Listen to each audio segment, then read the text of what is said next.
చంద్రబాబుపై సజ్జల రామకృష్ణారెడ్డి ఫైర్ అయ్యారు. టీడీపీ నేతలు చెప్పేది వింటే వైసీపీ ఇంకా అధికారంలో ఉందేమో అనిపిస్తుందన్నారు. ఏడాదిలోనే ఎన్నికల వాతావరణం కనిపిస్తుందని, వ్యవస్థలను చంద్రబాబు వైరస్ పట్టుకుందన్నారు. ఇక కూటమి ప్రభుత్వంలో ఏం మాట్లాడినా కేసు పెట్టే పరిస్థితి నెలకొంది.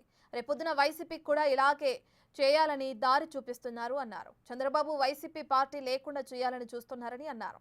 తప్పుడు కేసును పెట్టాలనుకుంటే చంద్రబాబుని ఎప్పుడో లోపలేసే వాళ్ళమని మండిపడ్డారు.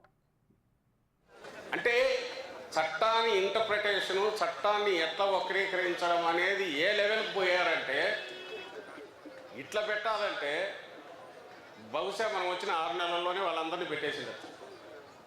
అఫ్కోర్స్ రేపు వచ్చినాక అదే మనం చేయాలి, తప్పదు. చేయకుండా అయితే ఉండగలిగే పరిస్థితి లేదు. అయితే మనకు రెడ్ బుక్ అవసరం లేదు. మన నాయకుడు చెప్పినట్టు రెడ్ బుక్ అవసరం లేదు. ఎవరి వారికి తలకాయలోనే ఉంది. ఆ ఇబ్బందులు పడుతున్న వాళ్ళంతా ఇక్కడ ఉండే వాళ్ళతో సహా ఇక్కడికి రాలేని వాళ్ళు క్షేత్రస్థాయిలోనే ఉన్నారు, పై నుంచి కింది వరకు. జగన్మోహన్ రెడ్డి గారి దాటికి తట్టుకోలేక ఆయనను జనంలోంచి ఎలా ఉండకుండా చేయాలనడంతో పాటు, ఆయన సెక్యూరిటీని కాంప్రమైజ్ చేయడంతో పాటు, ఆఖరకు పార్టీ అనేది లేకుండా ఎట్లా చేయాలి మొత్తం తీసేంతవరకు వాళ్ళ కుట్ర ఉంది. ఇంకా వేరే రకంగా ఎదుర్కోగలమని వాళ్ళకి నమ్మకం లేదు, ధీమా లేదు.